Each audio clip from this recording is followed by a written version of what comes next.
महाराज जी, सुख एवं दुख की स्थिति में एक समान रहूं, ऐसी स्थिति पाने के लिए मुझे क्या करना चाहिए? नाम जप, नाम जप। जब तक नाम जप निरंतर नहीं होगा तब तक अध्यात्म बल प्रकाशित नहीं होगा। संसार का चिंतन हमारी बुद्धि को मलिन करता है और परमात्मा का चिंतन हमारी बुद्धि को प्रकाशित करता है। उसमें ज्ञान प्रकाशित होता है, विवेक प्रकाशित होता है, और जब विवेक होता है, ज्ञान होता है, तब हम दुख सुख में, मान अपमान में, लाभ हानि में सम हो जाते हैं। सुख दुखे समे कृत्वा लाभा लाभो जया जयो। सुख दुख में, लाभ हानि में और जय पराजय में समान भाव, ये तभी आएगा जब हमारी बुद्धि में ज्ञान प्रकट होगा। और बुद्धि में ज्ञान तब प्रकट होगा जब संसार का चिंतन छूटे और भगवान का चिंतन हो।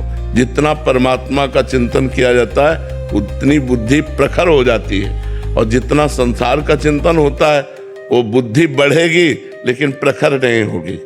देखो, बुद्धि बढ़ रही है, सब कुछ हो रहा है, लेकिन परमानंद की अनुभूति वाली बुद्धि थोड़ी है। परमानंद की अनुभूति वाली बुद्धि तो विवेक की तरफ से मिलती है। होए विवेक मोह भ्रम भागा, तब सब विषय विलास विरागा। विवेक प्रकट हुआ, मोह का नाश हुआ और परमानंद की अनुभूति हुई। क्या दुख क्या सुख, आपका स्वरूप दुख सुख दोनों से परे है, और देह दुख सुख से युक्त है, और मैं देह हूं नहीं, ऐसा ज्ञान हो गया तो समता को प्राप्त हो गया।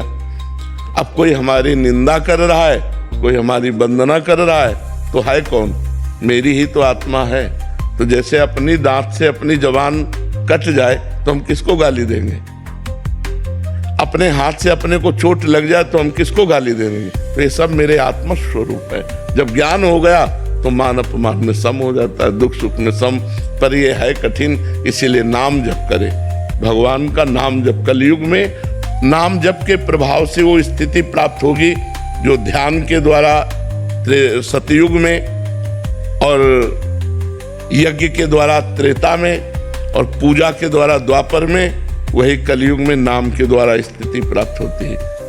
कृतयुगे ध्यायते विष्णु, त्रेतायाम यजते मखई, द्वापरे परिचर्यायाम कलौ तद्धरि कीर्तनात्। हरि कीर्तन हरि नाम जप से वो स्थिति प्राप्त हो जाती है। तो खूब नाम जप करे, गंदा आचरण न होने पावे, शरीर से पाप आचरण न होने पावे, कोई गंदा खान पान न होने पावे, तो आनंद हो जाएगा।